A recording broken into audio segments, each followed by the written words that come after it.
In China, there are numerous sensitive topics, and discussing them carelessly can have severe consequences. A slip-up could lead to anything from having one's account suspended to being imprisoned, or even disappearing entirely. Over the past year, one of the most dangerous and highly censored subjects has been the question, how did former Premier Li Keqiang die? In this sensitive area, discussing the topic, whether by an ordinary citizen or government official, can lead to serious consequences. Those who address it often face significant trouble. Recently, however, this highly sensitive issue has begun to attract more attention, almost as if it is on the verge of erupting.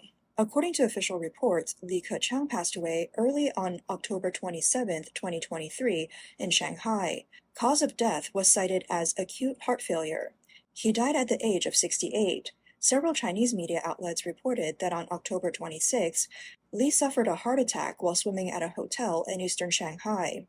After being rushed to Shuguang Hospital at Shanghai University of Traditional Chinese Medicine, resuscitation efforts failed, and he was declared dead. Li Keqiang became the youngest premier to die after leaving office since the Chinese Communist Party took over. Li Keqiang's unexpected death, along with the strange official account of the rescue efforts and the rapid cremation, triggered public suspicion. Many have questioned whether his death was the result of an assassination tied to tensions between him and party leader Xi Jinping. On July 13th, Shanghai businessman Hu Liren revealed that he had been trying to uncover the truth about Li Keqiang's death using his connections in Shanghai. Recently, he spoke to a doctor who had been involved in the rescue efforts at Shuguang Hospital. The doctor allegedly confirmed that when Li Keqiang arrived at the emergency room, he was already clinically dead. His heart and breathing had stopped, and his skin had turned an unusual color. Hu Liren then reached out to several medical experts in Shanghai, who analyzed the situation from a professional perspective. They speculated that the acute heart failure could have been caused by two possible factors: poisoning or electrical shock in the pool. In forensic medicine, drug-induced cardiac arrest is a subtle and highly hidden cause of sudden death.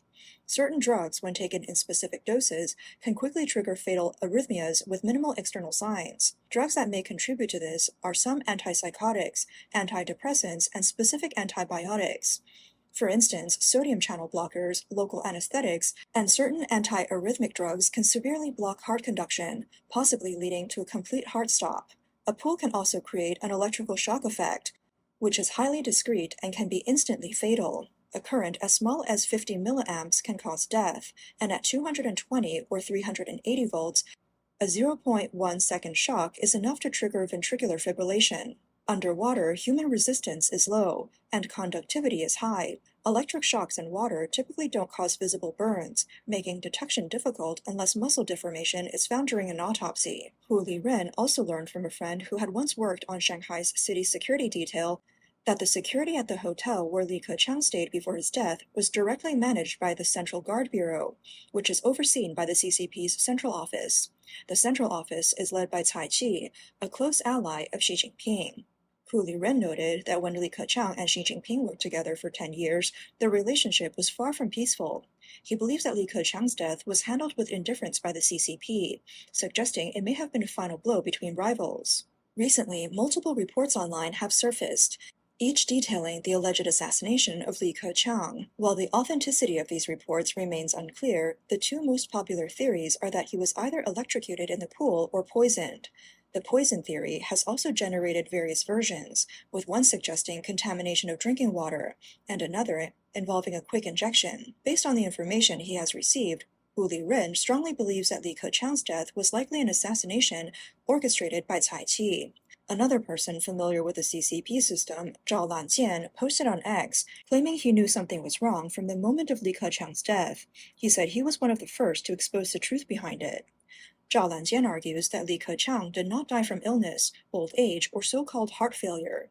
He believes Li Keqiang was quietly eliminated in the most typical way within the system, disappearing without a trace.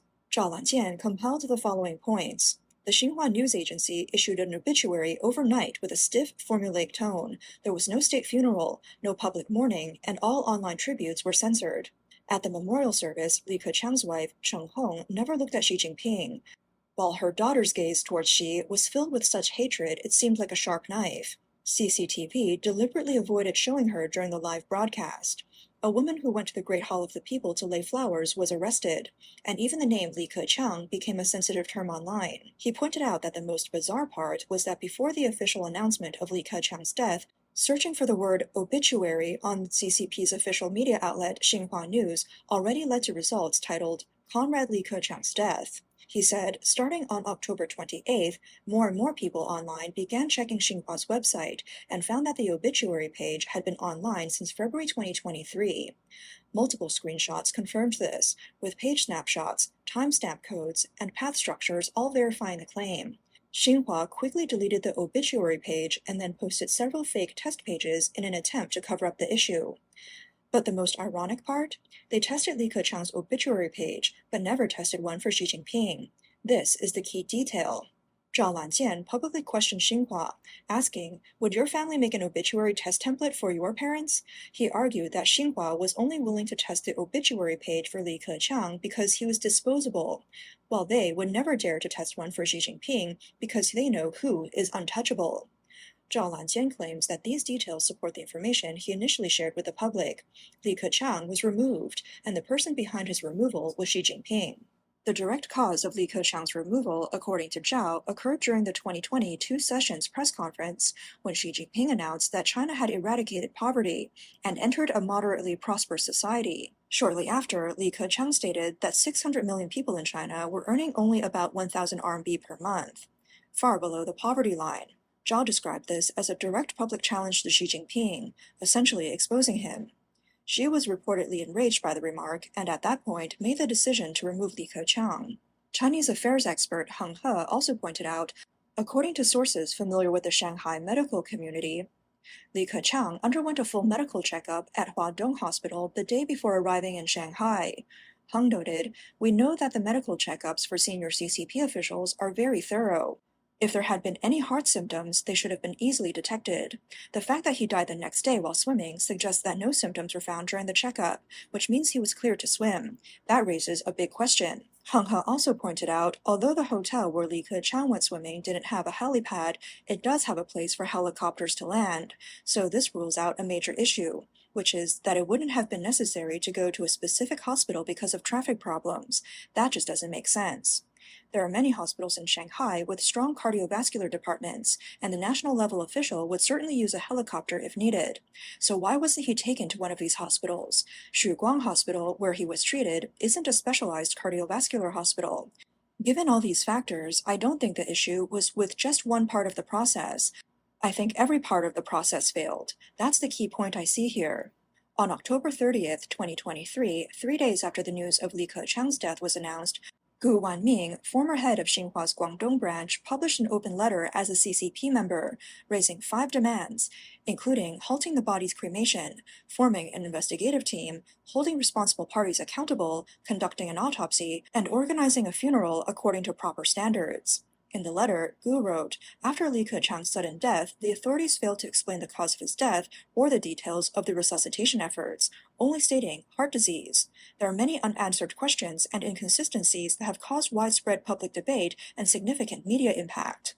Reports from the rights group WeiChuanNet indicated that Gu was quickly detained by authorities after releasing the open letter. In November 2024, the Minhang District Court in Shanghai convicted him of picking quarrels and provoking trouble, and sentenced him to 1 year in prison. In December, Xinhua's personnel department also announced the cancellation of Gu's retirement benefits and removed him from the list of retired Xinhua staff. Gu Wanming graduated from Fudan University's journalism department in the early 1980s. He worked for Xinhua after that and retired in 2011. Analysts believe that Gu Wanming's situation was not solely due to his open letter, but because he violated the CCP's political taboos. Independent commentator Cai Shen-kun, who currently resides in the United States, knows Gu Wanming personally. He shared, "Gu Wanming is an experienced journalist. He understands both the internal workings of the party and the outside world. More importantly, his ability to gather and organize information is more authoritative and accurate than most. He also knows that there are doubts within the party about the mysterious circumstances surrounding Li Keqiang's death."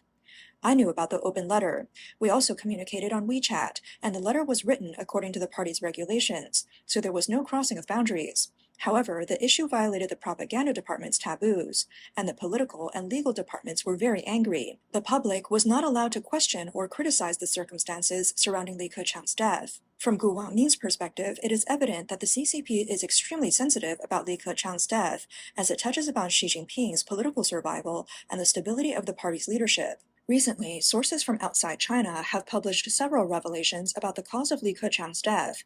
Though the versions differ, they have once again drawn attention to one of the CCP's biggest unresolved issues in recent years. What is even more surprising is that the state-run media in China also experienced abnormalities in their coverage. July 3rd marked the anniversary of Li Keqiang's death. On this day, the Chinese state media published a lengthy article praising Li. However, after the article was published, the official website of Qiushi, a central CCP publication, deleted it. Analysts suggest that this could be related to intense factional struggles within the party. On the same day, People's Daily, the CCP's largest state media outlet, dedicated an entire page to a commemorative article written by the Central Party History, Documentation, and Research Institute. The article praised Li Keqiang and reiterated the party's stance in support of his leadership. The article outlined Li Keqiang's biography, mentioning his role in leading the fight against formalism and bureaucracy, among other accomplishments. It also noted that after stepping down from his leadership role in March 2023, Li continued to support Xi Jinping's leadership, describing him as diligent and hardworking. However, a strange turn of events occurred when the article commemorating Li was later removed, showing a 404 error. A search on the Qiushi website also failed to find the article. Political analyst Li Lingyi pointed out that it was unprecedented for CCP state media to publish a commemoration of a leader's would-be 70th birthday. This unusual move has led many to speculate about the true cause of Li Keqiang's death. There is further speculation, particularly given the recent rumors that Xi Jinping's power is waning, with the timing of this article just before the Beidaihe meeting and the fourth plenary session. Some believe the publication of this article itself is tied to the ongoing factional struggles within the party. In response to the article, overseas commentators on X remarked, "This is a sign of shifting political winds. It seems something big is coming in October." Independent commentator Du Zheng recently stated that a well-known anti-Xi political figure in Beijing said, in effect, that everyone should wait for the changes expected in the fall, with more clarity by October. In addition, the son of a recently deceased retired senior military officer mentioned, "The situation in Beijing's political circles has been very unusual lately," but declined to comment further. Du Zheng suggested that these comments resembled political code, aligning with recent political rumors. Along with the version of Li Keqiang's death involving electrocution in water, another version has surfaced, suggesting he was poisoned, even naming a 6-person assassination team. However, due to the overly detailed descriptions and the apparent violation of espionage principles, this version is considered to lack credibility. There have been ongoing rumors that Xi Jinping has lost the internal struggle. Several attempts to fight back have failed, placing him in an increasingly dangerous position. It's said that Xi Jinping had considered stepping down, offering to resign in exchange for a dignified exit and safety for his family. However, with Li Keqiang's case resurfacing and the recent flood of rumors, it seems that anti-Xi factions are sending strong warnings to Xi, with some even suggesting a possible reckoning. The removal of the article from another state media outlet suggests that Xi has not completely given up on resisting. Recent reports indicate that Li Keqiang's wife, Cheng Hong, is strongly demanding that authorities release the truth about his death. Other senior figures, including former CCP leader Wen Jiabao and former Vice Premier Wang Yang, and Politburo Standing Committee member Li Ruihuan, have also reportedly called for a thorough investigation into Li's death.